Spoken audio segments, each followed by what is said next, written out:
Saat ini masih ada orang-orang yang percaya bahwa COVID, vaksin, dan PPKM adalah hasil rekayasa.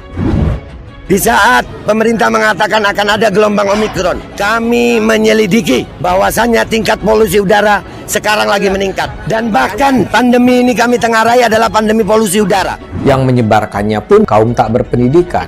Saya ini bukan dokter, bahkan saya cuma lulusan SMA. Dan yang percaya itu bukan cuma orang bodoh dan terbelakang. Ini terus menyebar dan dipercaya oleh mereka yang tinggal di kota, cerdas, dan bisa berpikir rasional. 20 Idul Adha loh. Ya, nanti ada Idul Adha nggak? Ini rupanya jebakan-jebakan luar biasa. Kok sampai tanggal 20? Nanti tanggal 20 itu ada Idul Adha dan ada potong kurban, ada kerumunan. Rupanya ada untuk dihalang-halangi supaya tidak Idul Adha ini. Nauzubillah min dzalika. Jadi di video itu dikatakan COVID itu cuma datang menjelang Hari Raya Islam. Idul Adha meningkat lagi. Itu maksud si pembuat video apa ya? Ini iblisnya tambah senang, Pak. Ada iblisnya manusia yang menakut-nakut sampai tingkat RT pun menakut-nakuti warganya. Dari tingkat yang paling tinggi apa?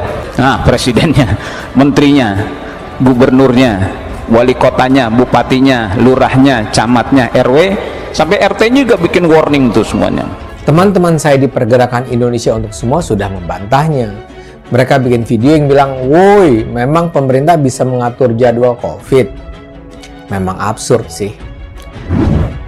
Begitu pemerintah mengatakan kasus Omikron akan melonjak, itu penyebabnya adalah PM 2,5 di udara. Gila kan? Nggak masuk akal kan? Tapi itu terus disebarkan. Seharusnya sih setiap orang yang memiliki akal sehat bisa membuka mata lebar-lebar dan mempelajari informasi yang tersedia luas di internet untuk tahu bahwa tidak ada korelasi antara hari raya agama dan jumlah korban COVID. Jadi intinya, di saat pemerintah mengatakan Omikron naik, kami menengarai ada apa ini. Dan ini pesan buat seluruh rakyat Indonesia. Jangan mau lagi dipecah belah. Nah, ini bukan dokter tapi ngomong begini. Tapi kok mereka bisa ya membayangkan bahwa memang ada konspirasi pemerintah? Nanti tanggal 20 itu ada Idul Adha dan ada potong kurban, ada kerumunan. Rupanya ada untuk dihalang-halangi supaya tidak Idul Adha ini. Nauzubillah min dzalika. Segitunya ya. Mereka tidak bisa melihat ya bahwa di dunia memang ada gelombang COVID baru gara-gara Omikron. Itu bukan cuma di Indonesia, tapi juga di banyak negara. Badan Kesehatan Dunia sudah menetapkan COVID-19 ini pandemi global.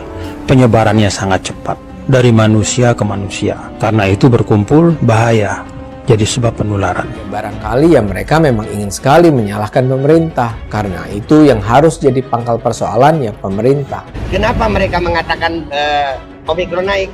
Kami mencurigai dan kami menemukan bukti datanya. Cek kualitas udara di kota kalian. Dan di daerah yang terpapar Omikron katanya, itu polusi udara sangat tinggi. Polusi dari PM 2,5. Dan itu penyebab utama penyakitnya. Saya ini bukan dokter, bahkan saya cuma lulusan SMA. Tapi masa yang dokter kalah sih sama ngomongnya sama gue? Nggak penting apakah itu masuk akal atau tidak. Yang penting mereka berhasil memframe bahwa pemerintah menghambat Hari Raya Islam. Rupanya ada untuk dihalang-halangi supaya tidak Idul Adha ini. Nauzubillah min dzalik. Apalagi yang soal vaksin. Dan saya menantang semua pihak, baik pihak Kemenkes, laporin gue. Kalau kalian nggak ngelaporin gue akan bikin laporan buat diri gue sendiri. Celakanya tapi ada saja yang mau mempercayainya. Di lingkungan terdekat Anda mungkin tidak. Tapi di Indonesia ini masih banyak yang menolak vaksin. Selain menghasut warga agar tak divaksin, Babe Aldo juga menjelek-jelekkan Kemenkes, termasuk menyebutnya sebagai sarang mafia. Kemenkes adalah sarang mafia yang tidak berani ketemu dengan rakyat. Yes. Itu kesimpulannya. Mereka takut adu data. Jadi begitulah, keterbelakangan semacam itu masih ada. Dan keterbelakangan masyarakat inilah yang terus dimanfaatkan oleh para petualang politik untuk menghancurkan bangsa ini. Dalil-dalil Al-Quran dan hadis yang disampaikan para ulama, mereka abaikan. Kita ini tidak boleh takut corona. Takut itu kepada Allah. Urusan hidup mati itu takdir Allah. Dalam Al-Baqarah 195, wala tulqu biaidikum ila tahlukah. Jangan menjatuhkan dirimu ke dalam kebinasaan. Dalam An-Nisa 71, ya ayyuhalladzina amanu khudhu hidrakum. Wahai orang beriman, bersiaplah kalian. Jadi kalau bertempur itu ambil senjata, pakai pelindung. Karena itu Nabi maju ke medan tempur itu pakai pedang, perisai, baju besi. Beliau pakai migfar, itu topi baja untuk melindungi dari musuh. Apakah itu artinya Nabi kurang tawakal? takut kepada manusia melebihi takut kepada Allah? Kan tidak. Saat hijrah kalau kita lihat, Nabi juga perginya diam-diam, tengah malam, lewat jalan yang tidak biasa, supaya tidak ketahuan orang Quraisy, supaya nggak ketangkap. Apa itu artinya Nabi penakut? Pada saat penyakit menular, kata Nabi, firra minal majzum firaraka minal asad. Hindari orang yang kena penyakit menular seperti engkau menghindari seekor singa. Jadi menghindarkan diri dari kebinasaan, dari penyakit, berikhtiar menghindar dari wabah, itu adalah perintah agama. Begitu pemerintah mengatakan kasus Omikron akan melonjak, itu penyebabnya adalah PM 2,5 di udara. La haula wala quwata illa billah. Nah, inilah beragama yang disebut dengan at-tadayyun bil hawa wa laysa bil ilmi. Beragamanya itu dengan hawa nafsu, egoisme, bukan dengan ilmu. Perasaannya, anggapannya itu yang dijadikan pedoman, bukan tuntunan Allah dan Rasulnya, bukan arahan para ulama yang merupakan warasatul anbiya, penerus para nabi dan rasul.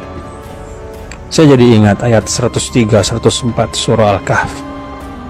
Qul hal nunabbi'ukum bil akhsarina a'mala alladzina dhalla sa'yuhum fil hayatid dunya wa hum yahsabuna annahum yuhsinuna sun'a. Katakanlah wahai Muhammad, apakah perlu kami beritahu orang-orang yang paling merugi? Itulah orang-orang yang sia-sia perbuatan mereka, padahal mereka menyangka mereka sudah berbuat yang sebaik-baiknya. Kata Imam Tabari, mereka adalah kullu amilin amalan yahsabuhu fihi musiban wa annahu lillahi bifi'lihi dzalika muti'un murdi wa huwa bifi'lihi dzalika lillahi muskhit wa an tariqi ahli al-iman bihi jair. Orang yang beramal dengan amal yang mereka sangka tepat dan dengan itu menjadi orang yang taat dan mendapat ridha Allah, padahal pekerjaannya membuat Allah murka dan jauh dari jalan orang beriman. Mari kita taati fatwa para ulama kita, ikuti seruan pemerintah, simak kata para ilmuwan sebagai ikhtiar. Semoga wabah ini segera berlalu dari tengah-tengah kita. Jadi begitulah, keterbelakangan semacam itu masih ada.